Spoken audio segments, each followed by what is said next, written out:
Assalamualaikum warahmatullahi wabarakatuh. Bismillahirrahmanirrahim. Nahmaduhu wa nusalli wa nusallimu ala rasulihil karim, amma ba'd. Hadirin wal hadirat CSM TV yang dirahmati Allah Subhanahu wa taala.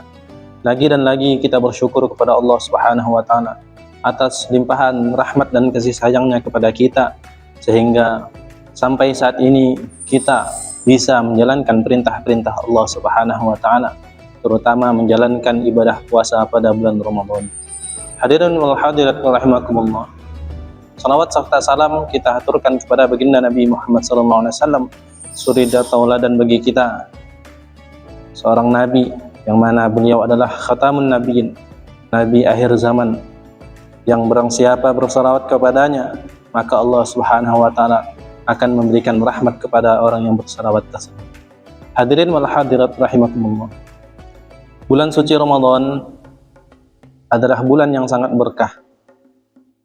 Maka diceritakan dalam suatu hadis bahwasanya pada bulan Ramadan 10 awalnya Allah Subhanahu wa taala menurunkan rahmat. Maka hadirin yang dimuliakan Allah Subhanahu wa taala, bahwasanya Allah Subhanahu wa taala menurunkan rahmat ini tidak hanya pada 10 hari bulan Ramadan, tapi Allah Subhanahu wa taala pun menurunkan rahmat pada hari-hari lain atau bulan-bulan lain selain bulan Ramadan, selain pada 10 hari pertama pada bulan Ramadan. Kenapa? Ketika 10 hari pertama bulan Ramadan Allah Subhanahu wa taala menurunkan rahmat, diceritakan bahwasanya Allah Subhanahu wa taala menurunkan rahmatnya pada hari-hari tersebut. Maka dijelaskan para ulama bahwasanya kenapa kok disebut seperti itu?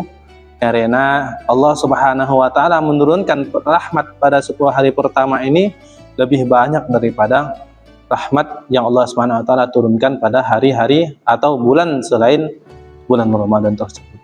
Hadirin wal hadirat rahimakumullah.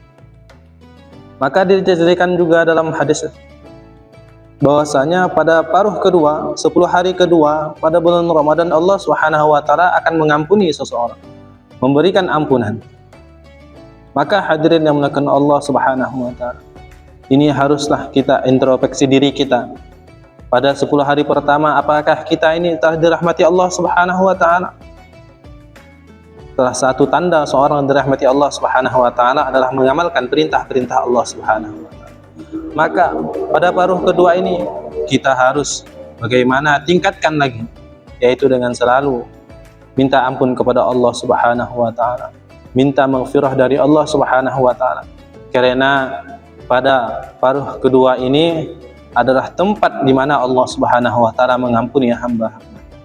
Hadirin wal hadirat rahimakumullah. Pada pertemuan sebelum-belumnya telah kita bahas mengenai hukum-hukum pada bulan Ramadan, hukum-hukum seseorang melakukan puasa. Ada yang kita bahas mengenai hal-hal yang membatalkan puasa, hal-hal yang disunahkan ketika berpuasa, hal-hal yang dimakruhkan ketika berpuasa.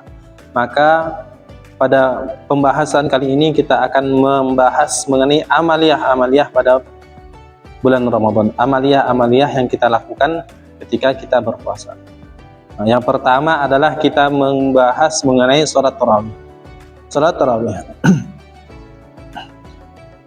Hadirin wal hadirat rahimakumullah. Dalil sholat tarawih. Maka diceritakan dalam suatu hadis, dalil tarawih diceritakan bahwasanya ketika memasuki bulan Ramadan, maka pada malam harinya baginda Nabi SAW keluar pergi ke masjid untuk melaksanakan sholat, yang mana beliau laksanakan beberapa hari saja. Kemudian pada hari berikutnya, hari keempat, baginda Nabi SAW tidak keluar pergi ke masjid untuk melaksanakan sholat tersebut. Yang mana pada hari itu, pada malam itu, para sahabat telah berkumpul, telah lebih banyak daripada hari-hari sebelumnya. Dan hari itu beliau tidak keluar untuk melaksanakan sholat. Maka baginda Nabi SAW bersabda pada hari berikutnya, aku takut bahwasanya sholat ini akan difardukan kepada kalian. Hadirin wal hadirat rahimakumullah. Dasar atau dalil daripada sunahan pada bulan salat tarawih ini, maka ada sabda Nabi SAW yang berbunyi, "Man qama Ramadan imanan wa ihtisaban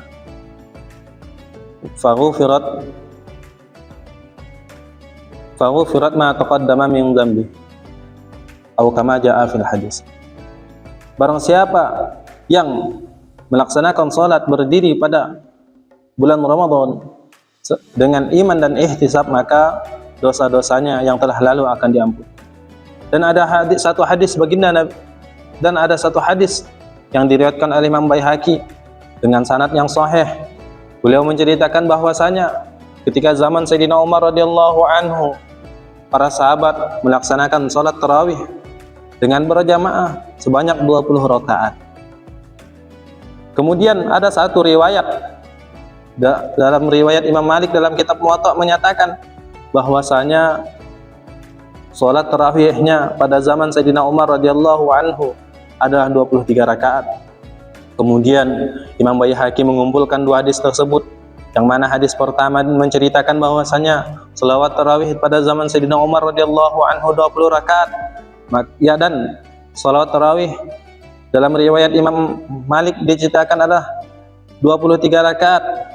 Maka Imam Baihaqi mengumpulkan bahwasanya salat tarawih tetap 20 rakaat, kemudian 3 rakaat adalah salat witir.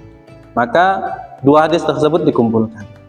Maka hadirin wal hadirat yang dirahmati Allah Subhanahu wa taala, itulah tadi penjelasan mengenai dalil daripada salat tarawih dan sejarah daripada salat tarawih. Mudah-mudahan kita di sini semuanya diberi taufik oleh Allah Subhanahu wa taala untuk bisa mengamalkan salat tarawih secara berjamaah di masjid sampai akhir daripada bulan Ramadan. Hadirin wal hadirat rahimakumullah, mungkin itu saja yang dapat saya sampaikan mengenai dalil-dalil dan sejarahnya salat tarawih. Kurang lebihnya mohon maaf. Assalamualaikum warahmatullahi wabarakatuh.